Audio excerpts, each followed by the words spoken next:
अब एक और बड़ी खबर आ रही है। कोलकाता पोर्ट में वोटिंग के बीच हंगामा हुआ है। बीजेपी उम्मीदवार राकेश सिंह के साथ यहां पर मारपीट हुई है। टीएमसी कार्यकर्ताओं पर मारपीट का आरोप लगा है। बीजेपी के प्रत्याशी है यहां पर राकेश सिंह, उन्होंने आरोप लगाया है कि टीएमसी के कार्यकर्ताओं ने उन पर अटैक किया। या तो लाइन में खड़ा होकर आप कौन होते नाम पूछने वाले? आप बुलाइए, इलेक्शन कमिश्नर को वो पूछेगा, पुलिस डिपार्टमेंट पूछेगा, आप उनको होते हैं पूछने वाले।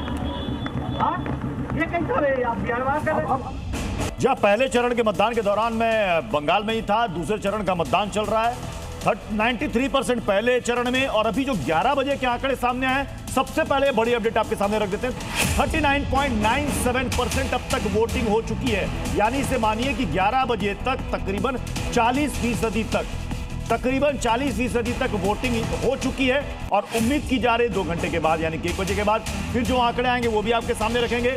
ये आंकड़े बढ़ेंगे। और पश्चिम बंगाल के कुछ इलाकों में आज बारिश भी हो रही है। जैसे हमने आपको तस्वीर दिखाई, हावड़ा में झमाझम बारिश हो रही है।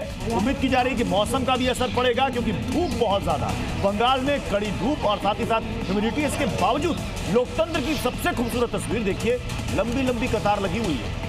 सुबह से ही 7 बजे से वोटिंग चल रही है और हर कोई यही कह रहा है कि पहले चरण का भी मतदान का रिकॉर्ड टूटने वाला है। तो जी न्यूज पर आपको आज संपूर्ण कवरेज देखने को मिलेगी। पहले चरण के मतदान की ग्राउंड रिपोर्ट आपने देखी, दूसरे चरण के मतदान में ग्राउंड रिपोर्ट लगातार आपको दिखा रहे हैं। जो एक्सपर्ट पैनल हमारे साथ है उसका विश्लेषण भी आपको बता रहे हैं। और शाम 5 बजे से आपको 5 राज्यों का एग्जिट पोल भी होगा। हमारी एआई सहयोगी जीनिया हमारे साथ होंगी और आपको राज्य दर राज्य, विधानसभा सीट दर विधानसभा सीट बताएंगे कि किसकी परमुटेशन कॉम्बिनेशन क्या है और कौन सी पार्टी के दावों पर लोगों ने यकीन किया है। लेकिन इंतजार 5 बजे से पहले अब आपका खत्म करते हैं अब तक के वोटिंग टर्नआउट को लेकर के। हावड़ा, कोलकाता नॉर्थ में क्या क्या वोटिंग टर्नआउट हुआ, और दक्षिण 24 परगना के फालता से बड़ी खबर सामने आ चुकी है।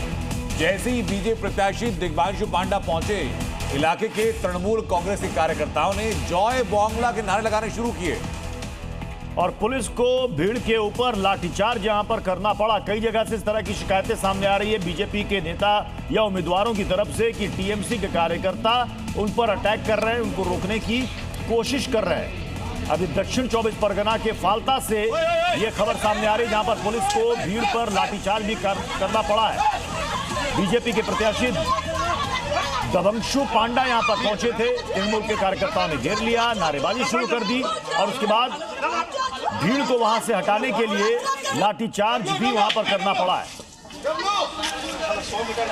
पश्चिम बंगाल के अंदर ये आज ही के चरण में ये तीसरी ऐसी तस्वीर आई है फिलहाल पिछले 1 घंटे के अंदर, जहां पर सुरक्षा बलों को मजबूरन लाठीचार्ज करना पड़ा भीड़ को नियंत्रित में करने के लिए। और वोटिंग जो है वो सुचारू रूप से चलती रहे, इस बात को सुनिश्चित करने के लिए यहाँ महिला वोटर्स हैं, वो दौड़ते हुए गिर पड़ी तो सुरक्षा बल का जवान वहां से वापस लौट आए। और इधर देखिए कि लाठी लेकर दौड़ते हुए ये दक्षिण 24 परगना का फालता इलाका, जहां प्रत्याशी के पहुंचने के बाद, बीजेपी प्रत्याशी के पहुंचने के बाद नारेबाजी की गई।